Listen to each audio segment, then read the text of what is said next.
მოგესალმებით ჩემო ძვირფასებო, ახალი ვიდეოთი და არა ვლოგით.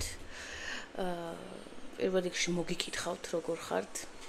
ძალიან მინდა რომ მსგავსი ვიდეოები ჩემს არხზე ხშირად დავდო ხოლმე, მაგრამ სამწუხაროდ ჯერჯერობით ხშირად ვერ ხერხდება, იმიტომ რომ გამოხმაურებები მაქვს იშვიათად. ასე ვთქვათ. თუმცა ძალიან დიდი სიამოვნებით და დიდი პატივისცემით მოგისმენთ ხოლმე თითოეულ თქვენგანს.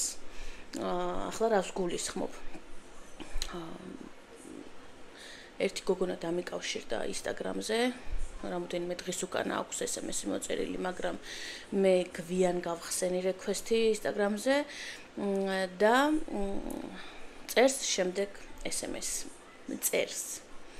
ახლა მე ამ SMS წავიკითხავ, ოღონდ ვიდეო რეკორდით. ხმის ჩანაწერით მოისმენთ იმ წერილს, მე რასაც წავიკითხავ. ლიკუნა, გამარჯობა. თქვენი ვიდეოების მაყურებელი ვარ. YouTube-ზე და ვადევნებ თვალს თქვენს ამბებს. პირველ რიგში ბედნიერი მშობიარობა მინდა გისურვოთ. რადგან თქვენს YouTube-ზე აზიარებთ თქვენს გარკვეულ გამოცდილებებს ორსულობა მშობიარობაზე, თავს მივცემ უფლებას და კითხვას დაგისვამთ, რომლის პასუხიც თუ თქვენ რაიმე პრობლემა არ გექნებათ, ამასთან დაკავშირებით მე დახმარებას გამიწევდა. რა გამოცდილებას წააწყდით და რა მიდგომები აქვთ ამერიკაში +6-ის გოგონებში ორსულობის დაგეგმვაზე? მე საქართველოში ვცხოვრობ, ჯერ შვილი არ მყავს, მაგრამ მინდა კი, თუმცა ექიმთან ვიზიტზე ყველა ერთხმად მეუბნება წონაში. დაკლების გარეშე რისკებიაო და ჯერ მთავაზობენ წონის კორექციას. ანუ წინარე მკურნალობას, რომ ორსულობა ვთქვათ მარტივად დადგეს, არავინ მინიშნავს. წონასთან კლება კი ჩემთვის დიდ დროსთანაა დაკავშირებული და ძალიან დაზაფრული ვარ. მგონი ეს უსასრულოდ უნდა გაგრძელდეს და თუ წონაში არ დავიკრებ, ორსულობაც არ დადგება. რამე რჩევას ხომ არ მომცემდით ამ თემასთან დაკავშირებით? მადლობა. რა თქმა უნდა, ამ ადამიანის სახელს და გვარს არ ვიტყვი, რა თქმა უნდა ანონიმური დარჩება. მე ამ გოგონასთვის შემეძლო, რომ პირადად ჩატში, პირად მიმოწერაში გამეზიარებინა ჩემი გამოცდილება აქაურ ექიმებთან დაკავშირებით, აქაურ მიდგომასთან დაკავშირებით, ჭარბწონიან ორსულებთან. რა თქმა უნდა შემეძლო, მაგრამ ამ გოგოს იქვე ვუთხარი, რომ მივწერე, რომ მოდი ამას ვიდეოთი გავაკეთებ, იმიტომ რომ დარწმუნებული ვარ, ახლა მიყურებ პუტკუნა გოგონა, რომელიც ყოფილხარ ორსულად, ან გინდა რომ ყავდეს შვილი, ან სამომავლოთა ესე, როცა გათხოვდები, როცა ოჯახს შექმნი, გათხოვდები ცუდი სიტყვა. როცა ოჯახს შექმნი და გაბედნიერდები, გიფიქრია, რომ აი როგორ დავორსულდები, თუ შემიქმნის ეს პრობლემას და ასე შემდეგ, ხო? და მოდი მეთქი პირველ რიგში ამ გოგონას ვუძღვნი ამ ვიდეოს, ვინც ეს SMS-ი მომწერა და შემდეგ უკვე დანარჩენ მათ, ვისთვისაც ეს თემა შეიძლება მნიშვნელოვანი და საინტერესო იყოს და დავიწყოთ გულწრფელი საუბარი. ვინაიდან და რადგანაც მე საქართველოშიც მაქვს გამოცდილება ორსულობაში და ამერიკაშიც, ძალიან კარგი მასალა მაქვს იმისთვის, რომ ერთმანეთს შევადარო. მე უკვე მე-9 თვეში ვარ, მთელი ეს 9 თვე ძალიან ბევრ ექიმს შევხვედრი ვარ ამ ორსულობის მანძილზე. ეს იქნებოდა emergency room-ი, ეს იქნებოდა ჩემი 12 კვირამდე მე სხვა გინეკოლოგი მყავდა, 12 კვირის შემდეგ სხვა ექიმი მყავდა. ასე რომ გამოცდილება ძალიან ბევრი მაქვს აქაც და საქართველოშიც. მე მინდა უბრალოდ გკითხოთ ექიმებს, ალბათ მიყურებთ, იმედია მიყურებთ, ან ოჯახში ყავთ ვინმე ექიმი. რატომ გაქვთ ასეთი უხეში მიდგომა პუტკუნა ადამიანებთან? და რატომ ვუსმევ ამას ხაზს? მე სოსოს რომ გავყევით ცოლად დაახლოებით ქორწინებიდან 2 თვის შემდეგ მე მივედი ზუსტად ამ მიზეზით ექიმთან, რომ გამეგო რამდენად ჯანმრთელი ვიყავი, საიმისოთ რომ შვილი მყოლოდა, იმიტომ რომ მინდოდა დამეგეგმა ორსულობა. ჩვენ ძალიან მალევე გვინდოდა შვილი, მაშინაც ასეთი მოწადინებული ვიყავი შვილის ყოველასთან მიმართებაში როგორც დღეს. ყოველთვის მინდოდა დედობა, ეს თქვენ კარგად იცით, ამ თემასთან დაკავშირებით ჩემი მიდგომა და დამოკიდებულება თქვენ ძალიან კარგად იცით, რა დონეზე სენსიტიური და ფაქიზია ჩემთვის ეს თემა და ჩემი ცხოვრების მთავარი სურვილი და მიზანი იქნება ჩემი სიცოცხლის ბოლომდე დედობა. ეს იქნება ჩემთვის უმთავრესი. დარწმუნებული ვარ, ბევრი ქალბატონისთვის ასეა. მე ძალიან ბევრი რამე გადავდე გვერდზე, მით უმეტეს ემიგრაციაში, რომ შვილი მყოლოდა. მე გადავდე უკეთესი ფინანსური მდგომარეობა გვერდზე, უფრო უკეთესი ცხოვრება გადავდე გვერდზე დროებით დავაპაუზე, იმიტომ რომ შვილი მყოლოდა. შვილზე გავაკეთე არჩევანი. და დღეს მე-9 თვეში ვარ, ღვთისწყალობით ყველაფერი კარგად დამთავრდება, ეს უბრალოდ მოკლედ რომ გითხრათ ჩემთვის რაოდენ მნიშვნელოვანია დედობა და შვილები. ეს ისე. რატომ გაქვთ ასეთი უხეში მიდგომა? მე, როდესაც ექიმთან მივედი, ოთახის კარები არ მქონდა შეღებული, რომ უკვე მითხრა, რომ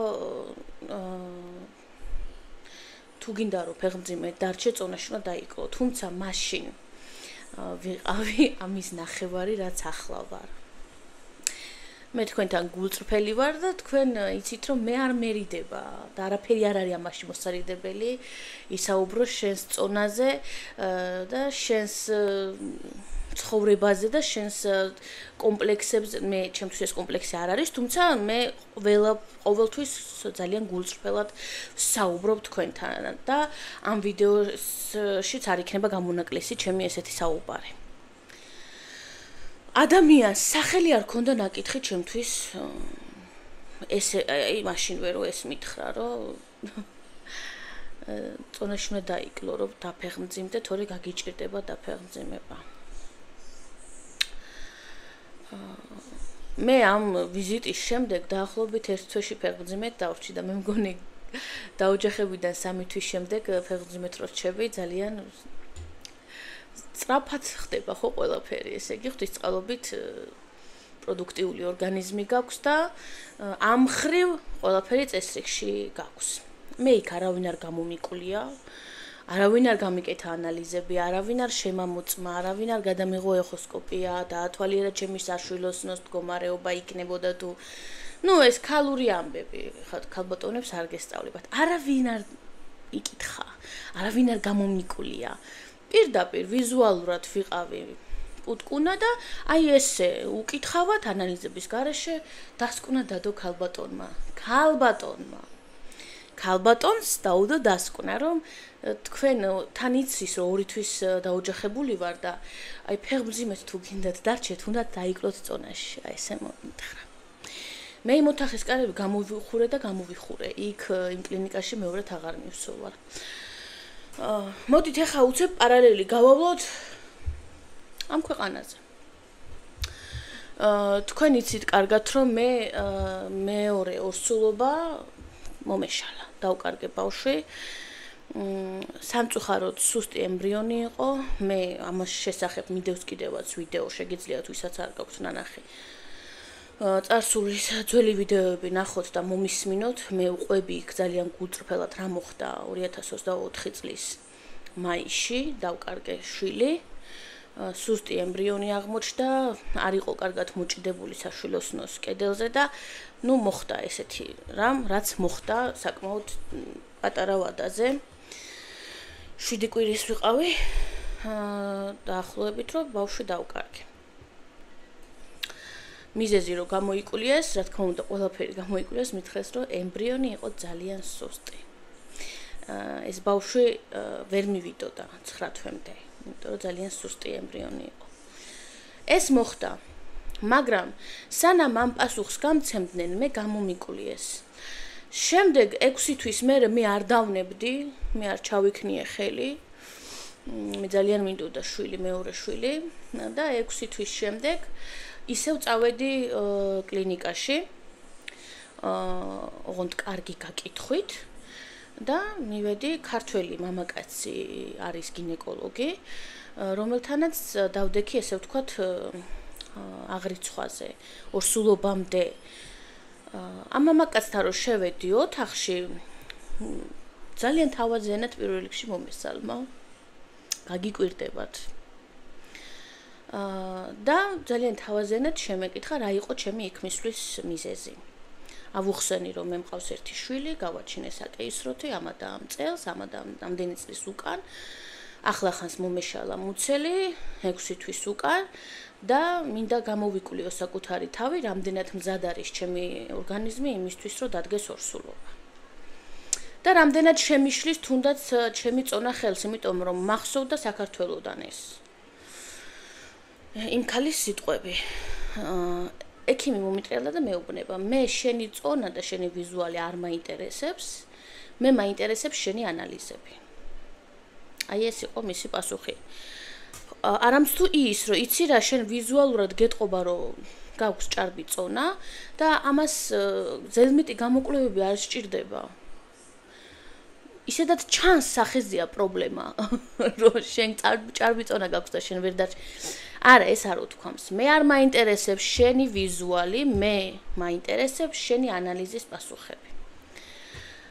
დამინიშნა ვიზიტი, აბსოლუტურად ყველაფრის ანალიზი ჩამიტარა, ეს იქნებოდა ჩიყვი, ეს იქნებოდა შაქარი, საშვილოსნოს ძირფესვიანი დათვალიერება, მილების აღარ დავკონკრეტდები, ყველანაირად გამოვიკულიე საკუთარი თავი და მითხრა, რომ აბსოლუტურად მზად არის შენი ორგანიზმი, რომ დადგეს ორსულობა და ჩემ ორგანიზმთან ერთად ჩემი მეუღლის ორგანიზმიც გამოიკულიეს. ეს ჩემუდქმელად, ჩემი შეთავაზების გარეშე თვითონ ექიმმა მითხრა, რომ შენთან ერთად აუცილებლად შენი მეუღლეც უნდა გამოვიკულიოთ.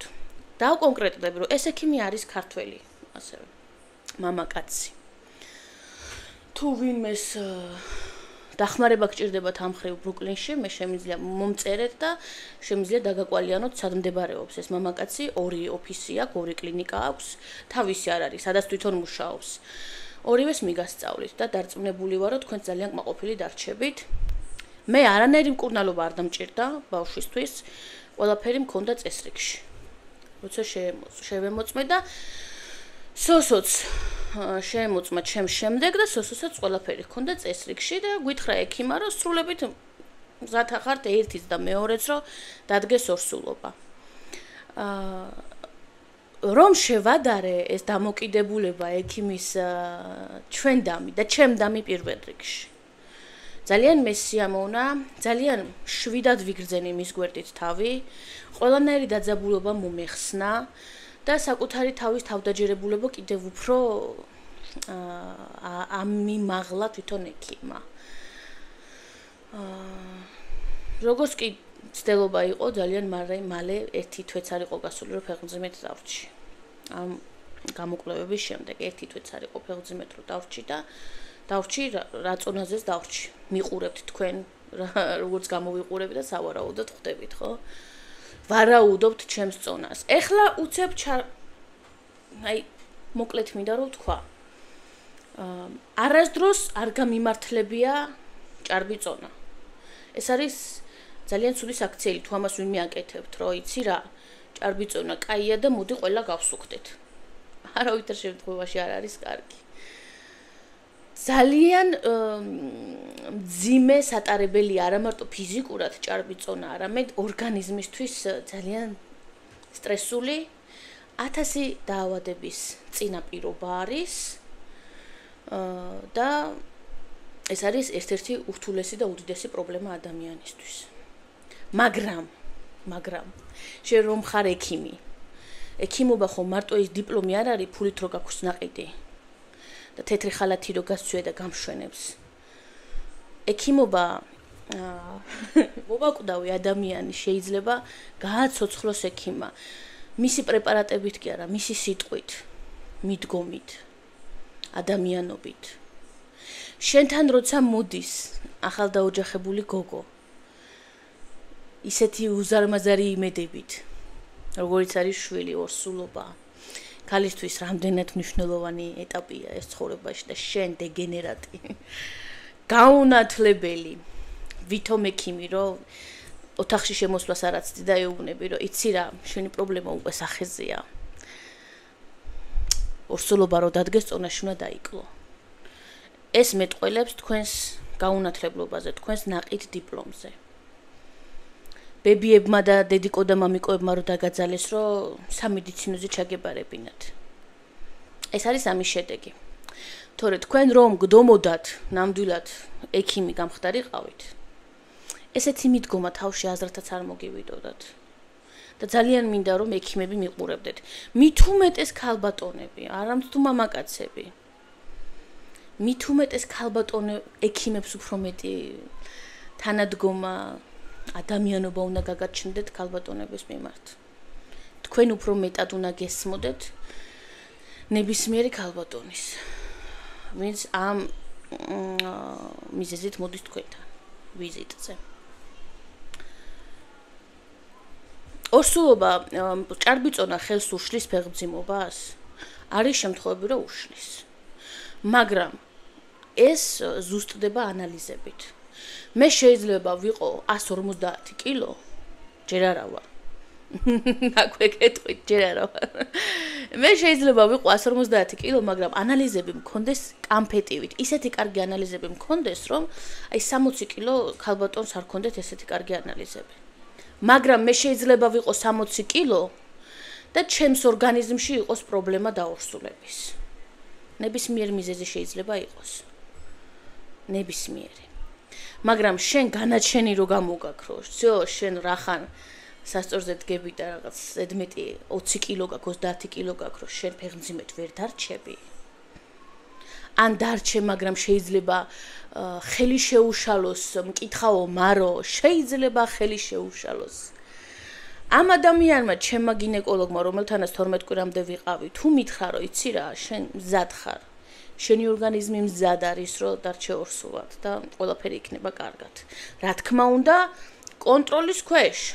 კონტროლი ჭარბწონიან ორსულსაც ჭირდება და რა ვიცი, თქვენთვის ნორმალური წონა რაც არის, იმდაირ ქალბატონებსაც ჭირდებათ კონტროლი. ნებისმიერ ორსულს ჭირდება კონტროლი და აღრიცხვაზე დადგომა და ჯანსაღი-კვება, ვიტამინები და ასე შემდეგ. ეს ახალი ამბავი არ არის, რომ მეთვალყურეობის ქვეშ უნდა იყოს ორსული და ბავშვი. მაგრამ საქმე იცით რაში არის? თავხედები ხართ. ზოგადად ქართველებს გვახასიათებს აი ეს. ვიზუალზე ხაზის გასმა. ჯიბეზე ხელის გასმა, ვის უფრო მეტი ფული აქვს, ვის უფრო მაგარი მანქანა ყავს, ვის უფრო მაგარი ტრაკი აქვს, ვის უფრო მაგარი ძუძუ აქვს. ვინ არის 90 კილო და ვინ არის 50 კილო. თუ ქალბატონს ლავიწები უჩანს, ულამაზესია და სტანდარტებში ჯდება, მაგრამ ჩემსავით ღაბაბი თუ აქვს, ის დაგავშია გადასაგდები. ჩემნაირი გოგონები ვერც ორსულად დარჩებიან, ვერც ოჯახს შექმნიან. ბედნიერები ვერ იქნებიან. როგორ შეიძლება პუტკუნა, მაგრამ თქვენი თქმით მსუქანი ადამიანი იყოს ბედნიერი? ეს დაუშვებელია. ესეთი რაღაცა სამყაროში არ ხდება. წუხვარ ძალიან. მე ამაზე დღეს ლაივიც მქონდა ჩართული, ოღონდ ამ თემას კი არ ვშლიდი. უბრალოდ ორი სიტყვით ვისაუბრე ამაზეც. ქვეყანაში, სადაც ელემენტარული ის არ გვესმის, რომ ქელეხის სუფრები ერთმანეთს არ შევაჯიბროთ. ქვეყანაში, სადაც ელემენტარული ის არ გვესმის, რომ ქორწილებში რომ მიდიხართ და სობრანიებს ყიდულობთ, რომ უფრო მაგარი ტიპები გამოჩნდეთ. ქვეყანაში, სადაც ის არ გვესმის, რომ ქელეხის სუფრებს არ უნდა გავსკდეთ და 3 დღე არ უნდა ვიქეიფოთ, იმიტომ რომ იმ ცხონებულს ესე უყვარდა. რომელ შეგნებაზე, რომელი მიდგომაზე, რომელ გაგებაზე გვაქვს საუბარი. ქვეყანაში, სადაც კაცი დედის რაღაცებს უტრიალებს თავის ცოლს, თავის არჩევანს, თავის დროზე ხო ამ კაცმა ამ ქალზე თვითონ გააკეთა არჩევანი. გავა რამოდენიმე ხანი და თავზე ასხამენ ყველაფერს. გინება ისმის ისეთი ყურში არ შეიშვება კი არა, არ ვიცი. ასეთ ქვეყანაზე, ასეთ მენტალიტეტზე, ასეთ საზოგადოებაზე როცა საუბრობ, რომელ შეგნებაზეა საუბარი, რომელ მიდგომაზეა საუბარი, მითხარით. შეგიძლიათ შემედაოთ. რა თქმა უნდა, კარგი ოჯახებიც არსებობენ. შვიდები, გაწონასწორებულები. რა თქმა უნდა, ნამდვილი ექიმებიც არსებობენ ქვეყანაში, კი. ნამდვილი მეუღლეები, ლამაზი ოჯახები არსებობენ, მაგრამ უმცირესობაში. ძალიან უმცირესობაში. ოჯახებში, საკუთარ ოჯახში, საკუთარ გარშემო, აი ვიწრო, ჩემს ახლო ადამიანებში, ჩემ ბავშვობიდან მესმოდა ხოლმე. ლიკა პუტკუნა ხარ. ლიკა ცოტა დაიკელი, ცოტა ჭამე. ოჯახის წევრები ხალხო, არამც თუ ვიღაცა მარო მეზობელი კი არა, ოჯახის წევრი. გაგიჭირდება დაოჯახება, გაგიჭირდება ეს, ის. ანუ ყოველთვის ხაზს უსვამდნენ, რომ შენ ყოველთვის განსხვავებული იქნებიან. ისე რო ვთქვა რა, საერთო ჯამში. რომ სიმსუქნე და ჭარბიწონა თუ გაქვს, არ გაქვს უფლება საზოგადოებაში არსებობდე. არასდროს არ მაკლდა თაყვანის მცემლები. არასდროს არ მიგრძნია მამაკაცებისგან, ბიჭებისგან უყურადღებობა იმის გამო, რომ პუტკუნა ვიყავი. მართლა. ოჯახი მყავს 6 წელია. რა ვიცი, ჩემი ქმარი არც კოჭლია, არც ბრმა, არც ყრუ, ღმერთს მადლობა, არც დედას მაგინებს, არც ხელს მირტყავს. და არც იმის მეშინია სახში რო შემოვა საღამოს, საჭმელი თუ არ დავახვედრე, მაგიდას ამიყირავებს. არც ჩემს წონაზე ქონია არასდროს პრობლემა. ისეთი შემეყვარა, როგორიც ვიყავი. შვიდიც ყავს, მეორესაც ველოდებით. ყველაფერი ამ ჭარბიწონის მანძილზე მოხდა. მე გამხდარი არასდროს ყოფილვარ. მაგრამ კიდევ ერთხელ ვამბობ, ჭარბიწონა მაგარი რამე არ არის. მაგრამ შენ არა გაქვს იმის უფლება, რომ ჩემს წონას, ჩემს ვიზუალს, ჩემს მდგომარეობას უხეშად გაუსვა ხაზი. ეს შენი საქმე არ არის. მე ამაზე საუბრით არ დავიღლები არასდროს და ამ გოგონას ვეტყვი. ვიცი ხარ რომ მიყურებ და მისმენ. მოძებნე იქამდე, სანამ არ იპოვი ნამდვილ ექიმს. სანამ მასთან შვიდად არ იგრძნობ თავს. სანამ მასთან ადამიანად არ იგრძნობ თავს, ეძებე. არ დაიზარო. ეძებე ნამდვილი ექიმი, ნამდვილი ადამიანი, ვინც სწორგზაზე დაგაყენებს. შეიძლება არის პრობლემა წონაში, მაგრამ გააჩნია როგორ მოგიდგებიან, როგორ მოაგვარებენ. ანალიზებს გაგიკეთებენ, იმის პასუხებს შეხედავენ და არა შენს 17 კილოგრამებს. ანალიზების პასუხებს უნდა შეხედოს ექიმმა. როგორც ჩემმა ექიმმა მითხრა. მოძებნე არ დაგეზაროს და არასდროს არავის არ უსმინო. მე შენს გვერდზე გადმოვედი, რომ მე ნახე როგორ გამოიყურებოდი, ნუ თუ ასეთი პრობლემაა თქო, არაჩვეულებრივად გამოიყურები. არაჩვეულებრივად გამოიყურები. ოღონდ ამას მართლა გეუბნები. არავის არასდროს არ უსმინო, ვინც ეცდება აი ესე უხეშად ჩაერიოს შენს ვიზუალში, ხასიათში, მიდგომაში, არჩევანში. არასდროს მარტო ამ გოგონას არ ვეუბნები. ყველას გეუბნებით აბსოლუტურად. ზოგს იმიტომ აბულინგებენ, რომ გამხდარია, ზოგს იმიტომ აბულინგებენ, რომ ეტლში ზის, ზოგს იმიტომ, რომ გაღუნული ფეხები აქვს, ზოგს იმიტომ, რომ ყურშა ყურები აქვს, ზოგიც იმიტომ, რომ ელამია, კბილები აქვს დაღრეჯილი, ბევრნაირი მიზეზია. ზოგს იმიტომ, რომ ფული არ აქვს, ზოგს იმიტომ, რომ კაი პონტებში ვერ იჩითება, ბევრი რაღაცის გამო შეიძლება დაგაბულინგონ, მაგრამ როცა საკუთარი თავის თავდაჯერებულობა გააქვს და შენ იცი რასზე წამსვლელი ხარ, რისი გამკეთებელი ხარ. შენ იცი შენ გულში და შენს გონებაში რამდენად სისუფთავია, ხო? ვერავინ ვერასდროს ვერ შეძლებს, რომ შენზე აი ამ საუბრით, რომ წონაში დაიკელი, იქნებ ფეხები გაისწორო, იქნებ ყურებზე ოპერაცია გაიკეთო, უფრო მაგარი გოგო იქნებ. ვერასდროს ვერ მოახდენს შენზე ზეგავლენას. ვერავინ ვერ შეგცვლით, ვერასდროს. გისურვებ შენ, ვისაც გეძღვნება ეს ვიდეო, რომ მალე დამდგარი იყოს ის დღე, რომელსაც შენ ასე ელოდები და კიდევ ერთხელ გიმეორებ. არასდროს არ დანებდე. მოძებნე სანამ არ იპოვი იმ ადამიანს, ვინც შენ გჭირდება, ვინც სწორად მოგიდგება და ამ თეთრხალათიან გაუნათლებლებს კიდე არ მიაქციო ყურადღება. სამწუხაროდ ეგეთები ბევრნი არიან, იმიტომ რომ ჩაბარებული აქვთ ბებიების, დედიკოების, მამიდების ხათრით. იმიტომ რომ იმის მეზობელმა მარინას შვილიშვილმა ჩააბარა და შენ ვიზე ნაკლები ხარ უარჩა. აი ესე რომ მოქვთ ჩაბარებული ხათრით. იმიტომ დგებიან ეგეთი ექიმები, ეგეთი მინისტრები, ეგეთი პრეზიდენტები, ეგეთი მერი და რა სფეროც არ უნდა იყოს. იმიტომ დგებიან ესენი, უბლალოდ დიპლომიანები და всё. ფურცელზე რჩება მაგათი განათლება, იმის იქეთ ვეღარ მიდის. ეს მინდოდა მეთქვა თქვენთვის, იმედი მაქვს ჩემი სათქმელი ბოლომდე მოვიტანე, შეიძლება ბევრი რამ დავაკელი, მაგრამ რატო იცით? სოსო მოვიდა ცოტა ადრე სახლში და აი ეს პუტკუნა გუგო ეხლა ცდილობს მალე მორჩეს ვიდეოს, რომ თავის ქმარშვილთან მივიდეს და სანამ ლილე დაიძინებს მოეფეროს ერთსაც და მეორესაც. გაგიკვირდებათ და ძალიან ბედნიერიც ვარ. ძალიან მშვიდად ვგრძნობ თავს. და ეს ზედმეტი წონა ვიმეორებ, კარგი არ არის. შესაძლებელია, მაგრამ ეს თვითონ მე უნდა გადავწყვიტო, თვითონ ადამიანმა უნდა გადაწყვიტოს. დანარჩენმა არავინ. ზედმეტი კომენტარის გაკეთების უფლება არავის არასდროს არ მისცეთ. გისურვებ მალე მიაღწიო იმ მიზანს, რა მიზანსაც გინდა რომ მიაღწიო და დამიჯერე რომ აუცილებლად იარსებებს საქართველოში ისეთი ექიმი, ვინც სწორ გზაზე დაგაყენებს და შენს ანალიზებს გამოიკვლევს და ისე გაგცემს პასუხს და არა შენი ვიზუალით.